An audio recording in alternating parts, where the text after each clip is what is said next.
पूजनीय आमा-बुबा, आज म तपाईहरूलाई पहिलोपटक खुलेर केही भन्ने अनुमति चाहन्छु। म सानो छु, तर म तपाईहरू जस्तै एउटा मानव हुँ।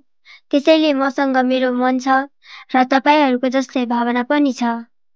तपाईहरू सधैँ भन्नुहुन्छ, हामीले जे गरेका छौँ त्यो सबै तिमीलाई राम्रो भविष्य दिनकै लागि गरेका छौँ। तर तपाईहरूको भविष्य बनाउने यो सानो हात तपाईहरूको साथ र मायाको अभावमा हरेक दिन चिसो बन्दै गइरहेको छ। हो, म तपाईहरूको सन्तान हुँ, तपाईहरूको मुटुको टुक्रा हुँ भनेर सबैले भन्छन्। तर कहिलेकाहीँ मलाई लाग्छ के साँच्चै म तपाईहरूको मुटुमा छु त? म हरेक बिहान तपाईहरूको अनुहार हेरेर मुस्कान खोज्छु, तर तपाईहरूको अनुहारमा मोबाइलको उज्यालो मात्र देख्छु। म स्कुल जाँदा शोभायात्रा भन्ने आवाज सुन्न चाहन्छु, तर तपाईहरूको मुखबाट गालीको बर्षा सुन्छु।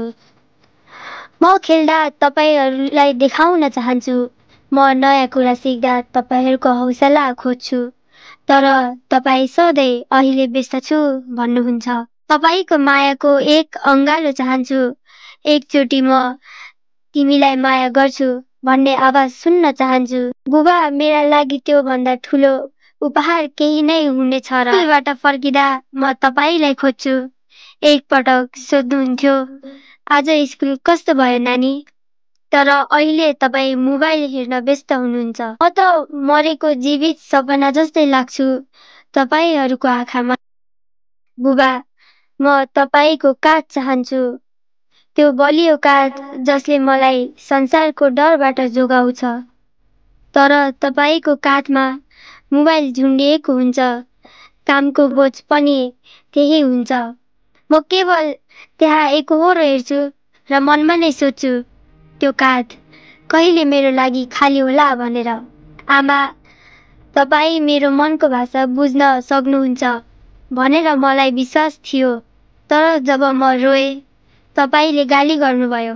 जब म कमजोर भएँ तपाईले मलाई अरूसँग तुलना गर्नुभयो। म गल्ती गर्न सक्छु आमा, तर गल्ती गर्नु कुनै अपराध होइन भनेर तपाईले नै सिकाउनु पर्ने हो। तर सिकाउनुको साटो तपाईँ चाहिँ रिसाउनु भयो र म डराउन थालेँ। तपाईहरूलाई केही कुरा भन्न पनि डर लाग्न थाल्यो।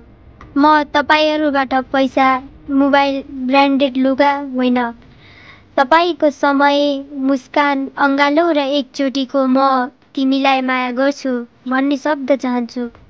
तपाईलाई थाहा थियो होला, म तपाईको हात समाएर हिँड्दा कति सुरक्षित महसुस गर्थे। अब तपाईको हातमा म होइन, व्यस्तता छ। के म साँच्चै तपाईको पहिलो प्राथमिकता हुँ? कि तपाईलाई म केवल जिम्मेवारी लाग्छु?